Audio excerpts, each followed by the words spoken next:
کہ آپ بچپن سے کس طرح سے کہ ابھی آپ پیدا بھی نہیں ہوئے تھے کہ والد تجارت کے قافلے پہ گئے تھے کہ آپ کی ولادت ان کی غیر موجودگی میں ہو گئی.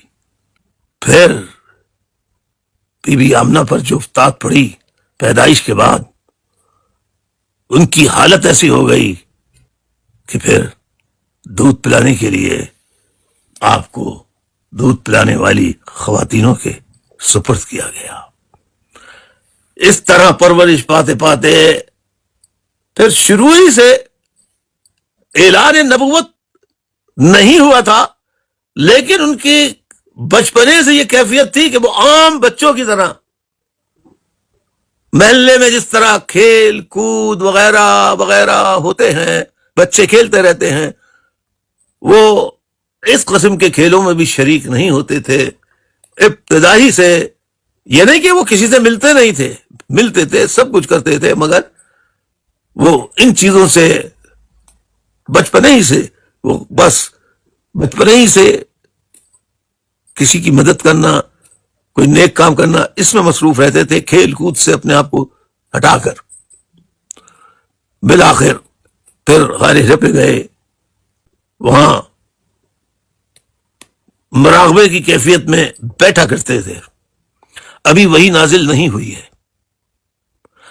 اب نبوت اترنے والی ہے، باقاعدہ اعلان نبوت ہونے والا ہے. تو آپ کے اوپر ایک کیسی کیفیت طاری ہوئی کہ آپ کو تنہائی کی ضرورت محسوس ہوئی. آپ سوچوں میں غلطہ کہ یہ کیا ہے. اس سوچ و فکر کے لیے، اس کا جواب جاننے کے لیے اپنی کس کیفیت کا غار ہرا میں رات بھر بیٹھ کے. اب لوگ کہتے ہیں عبادت کیا کرتے تھے، ایک طبقہ وہ بھی ہے جو کہتے تھے کہ عبادت کیا کرتے تھے. اس پہ مبصرین اور تاریخ دانوں میں اختلاف پایا جاتا ہے کہ جبکہ کوئی چیز اتری نہیں تھی تو اس وقت جب حضور کی پیدائش ہوئی ہے تو اس وقت مکے میں کفار مکہ اور ان کے قبیلوں کے سرداروں کا مذہب چلتا تھا، بت پرستی عام تھی. بت پرستی کے دور میں آپ نے آنکھ کھولی تو عبادت کا، اللہ کا کوئی وجود وہاں ایسا موجود ہی نہیں تھا کہ آپ کون سی عبادت کرتے.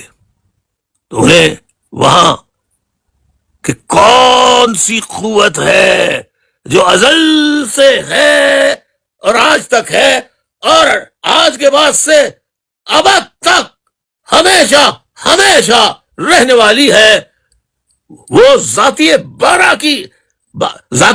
باری الہی کی وہ طاقت کی کرنے، رحمت کی، برکت کی، دعوت فکر کی ان پہ برسات ہوتی تھی.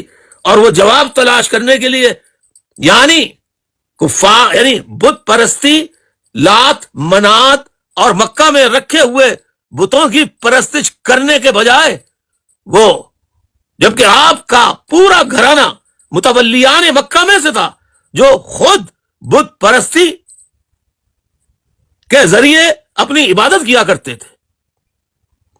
لیکن حضور کی کیفیت آہستہ، بچپن سے میں نے بتایا ان کی طبیعت علیحدہ تھی، تو وہ خدا کو ڈھونڈنے کے لیے، اب خدا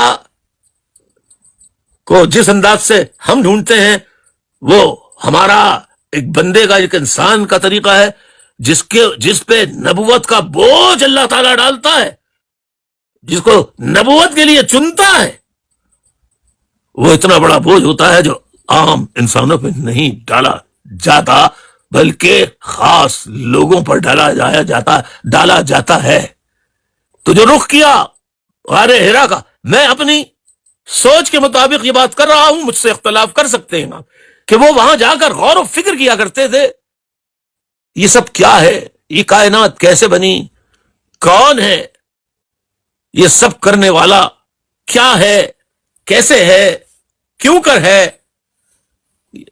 یہ دیکھیے، یہ میری اپنی ذاتی فکر بتا رہا ہوں، میں غلط ہو سکتی ہے، اختلاف ہو سکتا ہے، لیکن کوشش کرتا ہوں کہ گستاخی کی کوئی جو لمٹ ہے وہ کراس نہ ہو. لیکن جو حقائق ہیں وہ یہی ہیں. ہاں، یہ مناظرہ میں کسی بھی عالم کے ساتھ بیٹھ کے کر سکتا ہوں.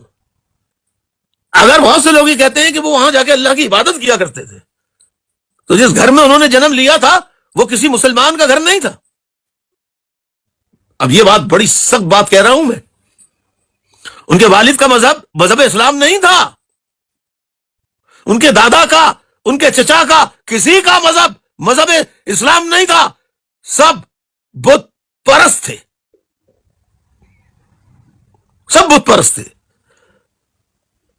اسی بت کشی کے عمل کے لیے اسی سرزمین حجاز پر اللہ نے مبعوث کر دیا تھا حضور صلی اللہ علیہ وسلم کی ذات کو. وہ کہ وہ بچپن سے جدا کانہ طبیعت کے حامل تھے، عام بچوں سے ہٹ کر تھے.